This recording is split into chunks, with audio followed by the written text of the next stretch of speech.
एक बार की बात है, राधोगढ़ गांव के पास एक नदी बहती थी। खेती के साथ साथ पीने के लिए भी उसी नदी का पानी इस्तेमाल होता था। उस नदी में एक चुड़ैल रहती थी। वो कुछ दिनों से लोगों को पानी नहीं भरने देती थी और बहुत परेशान करती। एक दिन, ए कमला, तूने मेरी चोटी क्यों खींची? पगला गई है क्या विमला? मैं भला तेरी चोटी क्यों खींचूंगी? झूठ मत बोल, यहाँ हम दो ही तो हैं। अरे अरे, वो देखो, हमारी मटकी का पानी कौन गिरा रहा है? रास्ते में उन्हें भुवन मिला, जो बैलों को पानी पिलाने नदी लेकर जा रहा था। क्या हुआ? इस तरह क्यों भाग रही हो जैसे भूत पीछे पड़ गया हो? हाँ दादा, भूती है नदी पर, सच में। भक, मैं ही मिला चुहल करने के लिए। दरन हो गई जिन्नैया मैं कैसी करूं। अरे क्या हुआ, ये बैल पानी क्यों नहीं पी रहे हैं? और अरे मेरी धोती कौन खींच रहा है? कहीं भागो रे। इसी तरह एक दिन रामू वहाँ से जा रहा था। उसने देखा बीच धारा में एक औरत बड़े आराम से बैठी हुई है। तुम वहाँ क्यों बैठी हो? अरे बाहर आ जाओ, मरना है क्या? उसने पलटकर आदमी की तरफ देखा और फिर जोर से हंसी। तुझे मारना है कहकर हाथ बढ़ाना शुरू किया। वो तेजी से गिरते पड़ते गांव की तरफ भागा और गांव आकर लोगों को बताया। हाँ, उस दिन मेरे बैलों को पानी भी नहीं पीने दिया उस चुड़ैल ने। हमारी मटकी का पानी गिरा दिया था। लगता है हमें ये गांव छोड़ना ही होगा।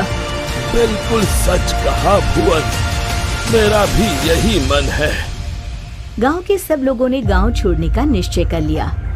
भुवन बेटा, हो गई तैयारी? हाँ काका, हो ही गई समझो।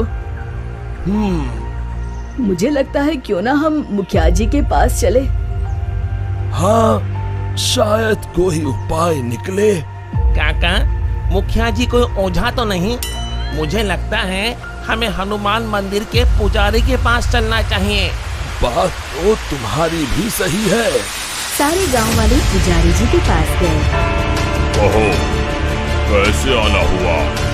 हाँ पंडित जी, हम नदी वाली चुड़ैल के आतंक से परेशान हैं। आए दिन उसका आतंक बढ़ता ही जा रहा है।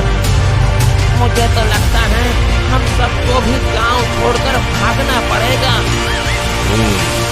समस्या तो गंभीर है, पर भगवान दयालु है। अवश्य ही कोई उपाय मिल जाएगा। आप भी बताइए, क्या करना होगा? हमें एक हवन करना होगा।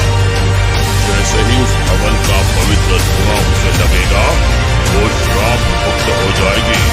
पर चुड़ैल को हवन कुंड तक लाना असंभव है। असंभव में ही संभव छुपा है भुवन। तो हवन किया जाए। कल हस्त नक्षत्र है, कल ही ठीक रहेगा। ठीक है पंडित जी। आप लोग इस सामग्री की व्यवस्था कर लीजिए। मैं ब्रह्म मुहूर्त में वहाँ पहुँच जाऊंगा।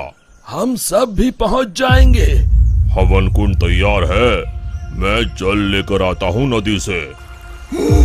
किसकी मौत आई है जो मुझे सोते ही जगाने चला आया? चुड़ैल जी, आप सोइए, मैं तो पूजा के लिए जल लेने आया हूँ। ये नदी मेरी है, इसका पानी भी मेरा, समझे? और हाँ, अपनी अकल को प्रसाद के जैसे बांटना बंद करो, समझे? पर क्यों चुड़ैल जी? क्योंकि मैंने ऐसे कहा। अब चुप, एकदम चुप। चुड़ैल जी, क्यों न एक शर्त लगाई जाए, जो हारेगा उसे दूसरे की बात माननी पड़ेगी। बोलो, मंजूर है? तुम सारे गाँव वाले मुझे से ताकतवर चुड़ैल से शर्त लगाओगे? चलो। चुड़ैल जी, पहले शर्त सुन तो लो। जितना तो मुझे ही है, फिर भी बता ही दो। अभी हम यहाँ नदी पर हवन पूजन कर रहे हैं, आपको उसमें आना होगा। उसके बाद हम सब गांव छोड़कर चले जाएंगे। और नहीं आई तो वैसे ही रोज तुम्हारी नींद में खलल डालेंगे। ठीक है, पर मेरी एक शर्त है, मुझे कोई मंत्र सुनाई नहीं देना चाहिए। मैं पूजा में भाग नहीं लूंगी। ठीक है चुड़ैल जी, आप बस वहाँ बैठिएगा। चलो। गांव वाले चुड़ैल को देखकर डर गए, पर पुजारी जी ने इशारा किया तो वे शांत होकर बैठ गए। जैसे ही पंडित जी ने आग की आग में डाली और धुआं चुड़ैल की तरफ गया, वो जलने लगी और जोर जोर से चीखने लगी। बचाओ, मैं चल रही हूँ, बचाओ, बचाओ, मैं सबको क्या जाऊंगी, किसी को नहीं छोड़ूंगी। बचाओ।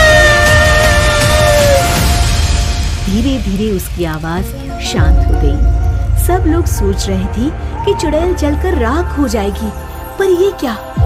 उस डरावनी चुड़ैल की जगह पर एक खूबसूरत परी खड़ी थी। वो मुस्कुराते हुए बोली, मैं एक परी हूँ। एक शाप के कारण मुझे चुड़ैल बनना पड़ा। आज आपके कारण मैं शाप मुक्त हो गई हूँ। अब मैं परी लोग जाऊंगी। उससे पहले एक वरदान देना चाहती हूँ। मांगो, क्या मांगते हो? अगर कुछ देना है तो ऐसा वरदान दो